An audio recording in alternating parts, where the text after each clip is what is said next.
sayingane ngisho kangakanani ukuthi iyakhuzana ngiyawubuza ukuthi ucule ngathi la ukuthi thina sipretend umacone siyaprevent angikwazi ukuthi ikhuzane sekufanele ngisho kangakanani ukuthi uyekele ukusifaka indabeni zakho mbongizwe. Mina ngeke uzungibone inkundleni zokuxhumana ngisho ezomaskandi noma ku-Instagram noma kunoma yiphi ne-social network ngiposta ngawe noma ngibhinqa noma ngenzani noma ngisengiphawulile ukuthi wena nomacingwane ngixabane nazo nafikaphi. As a matter of fact, angilaleli ngisho uyilaleli ingxabano zenu, but when you always have the nerve and the audacity yokuthi njalo ukuthi uhlezi usipetula umoya thina uhlezi ukhuluma ngathi izinto ezinegative ngomndeni kamacingwane.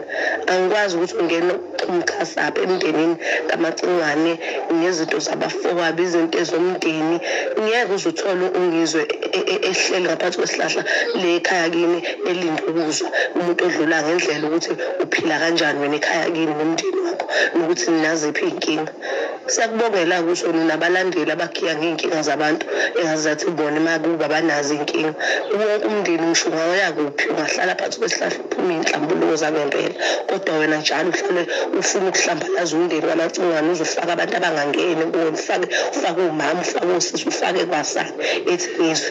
Kodwa ngeke uzumone ungizwe ekhuluma izinto ukuthi wena uzalise bani ubani uma wengane yakho wakwabani kanjani, kodwa ngaso sonke isikhathi wena uhlala umhlambalaza ngomndeni wakhe. Singenaphi thina lapho? Ngakubuza nakuqala ukuthi wenziwa yini ukuthi umuhluleke ukuthi umanilwa njengensizwa nilwa niqede impilo singangeni thina lapho. Ungibone mina insizweni ngidlala umgangena lapho ngoba insizwa ngishayile ikhanda ngishayile ikhanda. Ngeke uzubona uma wayo esekhichima laphana namaphinifa ethi uyolekelela indodana.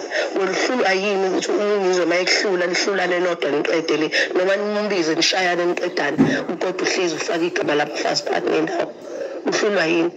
Wena uhlulwa ukuthi nje umacingwane sukela ngiyingane ngisafunda high school ungizwa isuke eGoli ezefika eThekwini esuke eThekwini ezefika eGoli nihlalele iplana la usuzokusiza kanjani ukuthi uye phambili ngomculo ungakabi ngisho isidudla leso esuyisona manje up and down ungizwa kulekelela lento lethi more than the same ukuthi ufike uthisha wakho ka grade 5 ekufundisa musudlulele high school ufika ko matric noma ko varsity ungeke uzukhohlwa uthisha wakufundisayo usayingane wakunyuka isitepisi.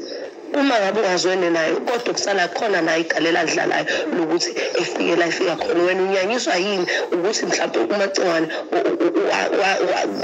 nahlukana ngendlela enahlukana ngayo. Uma ngabe la impact empilweni yakho uqhubekela uhlala uvungulula izinto ezingaphansi kwamakhapheti ube kuya ngabe uyimpukane ungena njengempukane esembobeni kakhiye ufundaza ukuthi umacingwane ubalala kanjani abafazi bakhe ngendlela into indaba zamacingwane ngakhona nabafazi bakhe esihluphe ngani siye sathi wena. I have you on my WhatsApp. You will never even see me post anything ekumukhayo. You will never ever see me posting anything ebonisa ukuthi khona la ngikudla khona anything. But when all the time uphelelwe ingoma akekho se ucula isigege sakho sifikela siyakhona bese uma siphele endaweni ucule ngathi akekho owakubuza ngempahla zakho lezo uhlala uyithenga iduve itolo abalandeli bengayithengi ubani oke wakubuza ube wasibona sithini ngalokho thina. Kodwa wena ngaso sonke isikhathi uhleze nje ufuna ukungena right inside phakathi indabeni zomndeni uthi abalandeli benzeni ngalokho. Wena nje uphila kahle ekhanda ku-right yini lokho uhlala ukwenza ukuthi sonke isikhathi ungene shi ey'ndabeni zomndeni wabantu. Ube kuya ngawe khuzana ngabe ungizwe njengamanje uyahlanya emgwaqeni yabafazi bakhe basokole ngabe usewafa usibone sizokhokho basecela kuwena. Kanti-ke ngizokutshela mina siyalala sihlokhona futhi siyajabula noma ngabe uthele noma ngabe unjani ube kuya ngawe nje usayifela ubona abafazi besokole ukuthi hey bambe ngakho la matoho namaphetholo abazama khona la bazama khona wena usuke ungenaphi lapho ngoba ngabe nayilwa nemigame yenilwa ngayo yomculo angeke uzubone ngizwe ehamba ikhuluma izinto ezipersonal isho wonke umuntu zonke izinto isho wonke umuntu zokungcweka kodwa besisho ngizwe fanele wena uyohlala phansi kwesihlahla kandla umlindi ukuthi izinto zakubo zenza kanjani hamba expose izinto enganasidingo kwabona abantu abaphila nawo njengamanje mina ngiyakusaba mina ngiphila nawo ngoba shuthi kwabona abaphilele ngeqiniso awukwazi ukuthi wena njalo wahlala uthatha amarekhodi akudala uthi uthatha amarekhodi akudala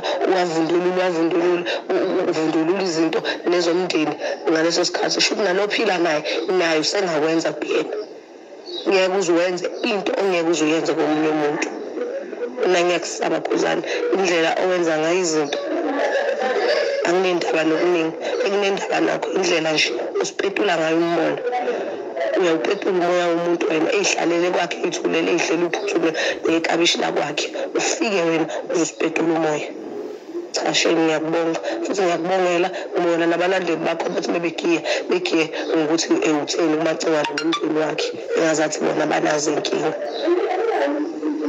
ngeke nje umuntu edlala ingoma yakhe iphinde njengekajayiva athi ayiphinde ngoba noba uyazi phakathi nendawo sefanele uqale ungizwe. And smoking has meant a lot to me. It's something my wife wanted for me for a very long time. People want the best for you.